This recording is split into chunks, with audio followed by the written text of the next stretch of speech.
తీవ్రమైన క్రైమ్స్ చేసిన వాళ్ళను ఏమీ చేయకుండా ఊరికే నోటీసులు ఇచ్చి పోలీసు వాళ్ళు వదిలేస్తున్నారు. మరి ఈ హక్కులను కాపాడుకున్నాం, దానికి మనము దేనికైనా సిద్ధపడే వివక్షకు దారితీస్తుంది. అంటే ఎవరు మాట్లాడితే వాళ్ళను గొంతు నొక్కుతారా అని మేము ప్రశ్నిస్తున్నాము. నిన్న కడపలో మౌలానా జాకీర్ గారిని ఆయన ఒక పోస్ట్ పెట్టారని ఆయనను ఇంటి నుంచి అరెస్ట్ చేయడం జరిగింది. దీన్ని నంద్యాల ముస్లిం చేసి తీవ్రంగా పరిగణిస్తూ ఉంది, దీన్ని ఖండిస్తూ ఉంది. వక్ఫ్ బిల్లు ఏదైతే ఉందో కేవలం అది ఒక బిల్లు మాత్రమే కాదు, మాకు రాజ్యాంగం ఇచ్చిన హక్కు ఏదైతే ఉందో ఆర్టికల్ 25ను అతిక్రమించి మా రాజ్యాంగం మాకు ఇచ్చిన హక్కులను కాలరాస్తూ ఈ నిర్ణయము మేమెవరము అడగకపోయినా మా మీద వేసి రుద్దుతూ ఉంది గవర్నమెంటు. దానికి వత్తాసు పలుకుతూ టీడీపీ కానివ్వండి, ఆ తర్వాత జనసేన కానివ్వండి, బీహార్లో ప్రభుత్వంలో ఉన్న జేడీయూ పార్టీ కానివ్వండి, వీళ్ళంతా మద్దతు ఇవ్వడము చాలా అన్యాయము. దీన్ని మేము మౌలానా గారిని విడుదల చేయాలని మేము డిమాండ్ చేస్తున్నాము.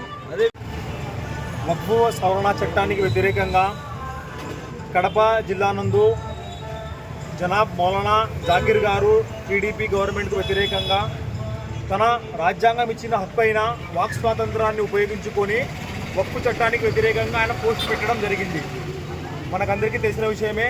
కానీ ఈ టీడీపీ గవర్నమెంటు ఆయన మీద ఫేక్ కేసులు నమోదు చేసి రిమాండ్కు కేవలం ఒక ఫేస్బుక్ పోస్ట్ ఆధారంగా ఆయనని అరెస్ట్ చేసి రిమాండ్కు తరలించడం జరిగింది. 14 రోజులు రిమాండ్ తరలించడం జరిగింది. దీనికి ముస్లిం జాయింట్ యాక్షన్ కమిటీ తీవ్రంగా ఖండిస్తుంది. మీరు ఇక్కడ చూసుకుంటే ఇదే ఫేస్బుక్ పోస్టుల గురించి మేము జాయింట్ యాక్షన్ కమిటీ తరఫున నంద్యాలలో ఒక మూర్ఖుడు, బీజేపీ మూర్ఖుడు పోయి ఒక మస్జిద్ను అపవిత్రంగా మాట్లాడి పోస్ట్ పెడితే మేము ఇక్కడ పోయి కంప్లైంట్ చేస్తే మా కంప్లైంట్ తీసుకొని అతని మీద బెయిలబుల్ సెక్షన్ కింద కేసు నమోదు చేసి అతనికి పంపించారు స్టేషన్ పిలిచి. అదేవిధంగా ఇక్కడ కూడా అలాగే మీరు చేయొచ్చు. కానీ మీరు పగపట్టి ఈ గవర్నమెంట్ ఏదైతే ఆంధ్రప్రదేశ్ ప్రభుత్వము ఆయన మీద పగపట్టి ఆయన రిమాండ్ తరలించడం జరిగింది. దీనిని ముస్లిం సమాజం ఎంత మాత్రం క్షమించదు. మీరు మా వక్ఫ్ చట్టానికి వ్యతిరేకంగా, మా వక్ఫ్ బోర్డుకు వ్యతిరేకంగా అక్కడ ఓటేసి వచ్చి ఇప్పుడు మీరు మమ్మల్ని జైలుకు పంపిస్తున్నారు. మీరు అనుకుంటే మేమందరము జైలుకు వెళ్ళడానికి సిద్ధంగా ఉన్నాము. ఈ వక్ఫ్ సవరణ చట్టానికి వ్యతిరేకంగా ముస్లిం సమాజం అందరూ సెక్యులర్ పార్టీలని, అన్ని సంఘాలను, అన్ని మతస్థులను కలుపుకొని పోరాడుతుంది. మేము ముఖ్యంగా జేఏసీ తరఫున డిమాండ్ చేస్తున్నామంటే వెంటనే మౌలానా జాకీర్, కడప యొక్క మౌలానా జాకీర్ గారిని విడుదల చేయాలి. మరియు మా యొక్క హక్కైన వాక్ స్వాతంత్రాన్ని ఈ టీడీపీ గవర్నమెంట్ మళ్ళీ కాపాడాలని ఈ సందర్భంగా తెలియజేస్తున్నాము. దానికి కూడా మన రాష్ట్రానికి చెందిన వాళ్ళు కూడా మద్దతు తెలపడము చాలా దుర్మార్గం, విచారకరం. ముఖ్యంగా ఇవాళ చెప్తున్నారు, ఇప్పుడే నంద్యాలలో జరిగిన సంఘటన పైన కూడా ఏమాత్రం చర్య తీసుకోపోగా ఏదో ముస్లిం మైనార్టీకి చెందిన ఆస్తులను అన్యాయక్రాంతంగా ఏకపక్షంగా పార్లమెంటులో ఆమోదింపు చేసుకొని ఇవాళ దానిపైన ఒక సోషల్ మీడియాలో పెడితే దానికి ఏదో పెద్ద ఒక మర్డర్ చేసిన విధంగా 14 రోజులు రిమాండ్ పంపడం అనేది కూడా చాలా బాధాకరం, విచారకరం, దుర్మార్గం. ఎందుకంటే ఈ రాజ్యాంగ అంబేద్కర్ రచించిన రాజ్యాంగాన్ని తుట్టుపరిచే విధంగా ఉంటే ఇంకా సామాన్య ప్రజలు ఏ విధంగా జీవిస్తాడు?